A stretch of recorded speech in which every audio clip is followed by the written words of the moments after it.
Lafim-baovao afa-tanteraka kosa indray ny atsasa-manila mihoatra ny atsasa-manila ny mponina maneran-tany dia vehivavy avokoa. Mbola lavitra ny ezaka ho an'i Madagasikara amin'ny fampandraisana anjara ny vehivavy ao amin'ny sehatry ny fitantanana. Hatreto mbola isan'ny ireo vehivavy manana andraikitra amin'ny fitantanana na ara-politika na ara-pampandrosoana. Atrikasa mandritra ny 2 andro no tanteréhina etsy amin'ny hotely Ibis Ankorondrano hanamafisana ny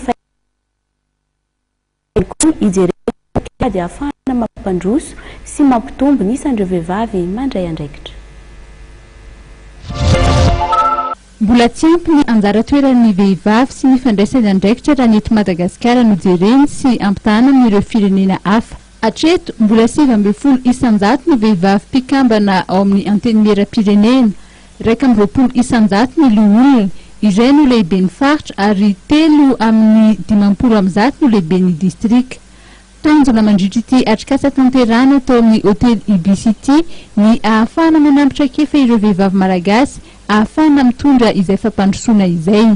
Mba hijerevana hoe ny zavatra tokony ataon'ny tanteréhina vehivavy izay manana andraikitra maro samihafa na any amin'ny association na parti politika na Nisy, indrindra moa fa ny zareo amin'ny Nations Unies amin'ny mba azahoantsika ataontsika hoe demokrasia firaha mitantana mba amin'ny fitantanana koa ny vehivavy amin'ny mba azahoantsika firenena tony zany tsy afaka hiadiady hoe conflit ohatra ny isan'andro misy eto amintsika.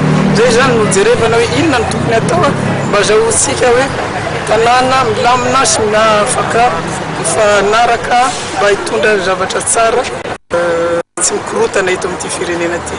Ankoatr'ireo vehivavy marobe mpitantana, mpandraraha, mpanao politika dia nanokatra ny atrikasa ity ny ministry ny mponina sy ny fampiroboroboana ny vehivavy Ramatoa Ontina Real sy ny solitena maritry ny Pnud eto amintsika Ramatoa Violette Kikiomea. Tanjona ny hitady paikady ahafahana mamporisika ireo vehivavy malagasy andray anjara amin'ny fampandrosoana. Mariana fa tsy misy fampandrosoana mandeha tsy mandray anjara ny vehivavy satria ny vehivavy no mandrafitra mihoatra ny antsasa-manila ny mponina. Aritra roa ity atrikasa ity.